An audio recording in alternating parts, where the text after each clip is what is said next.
Now that we have talked about all of the different types of cell references, we should also talk about how we can make our references even clearer by using named cells and ranges.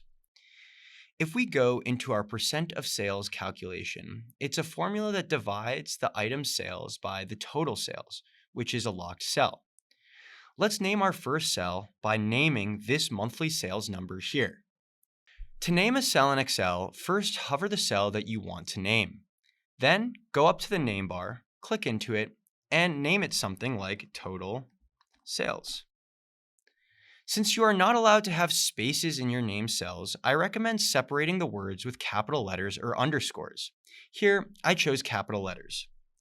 Simply hit enter to finish, and now if we try making a cell reference, instead of seeing the address of the cell, we actually see the name that we gave it. We can also reference this cell by simply typing equals total, and it brings up total sales for us automatically. We can finish typing this, or we can press tab to autocomplete. This can be referenced on any other sheet as well. I could go to another sheet in this workbook, type equals total sales, and it would reference it just the same. Now that we've gone over this, let's go back to our named cells and ranges tab and use this to change our percent of sales formula. Instead of using the absolute reference here, we can just use our named cell instead. So let's go ahead and make that change by saying total sales instead.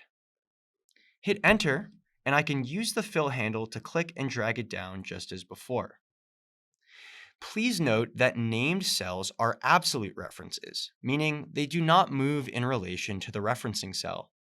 We can see this because we actually did not need to lock our cell in order for this calculation to keep working. We can also name ranges in our workbook. To name a range in your workbook, first highlight the range that you want to name.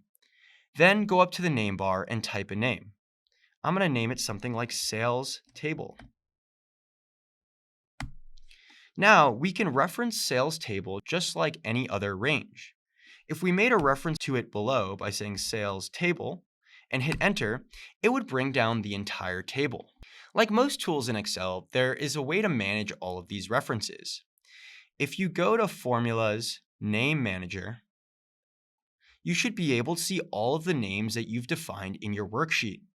Here, you can edit the details of your named range by highlighting it, clicking Edit, and you can change the name and range here.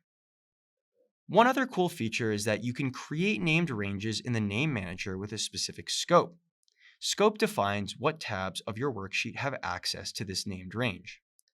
If you want to create a new name with a specific scope, you can click New, create the range in here, and then choose the scope that you want it to be visible in. You could choose the entire workbook, or you could choose specific tabs inside of your workbook.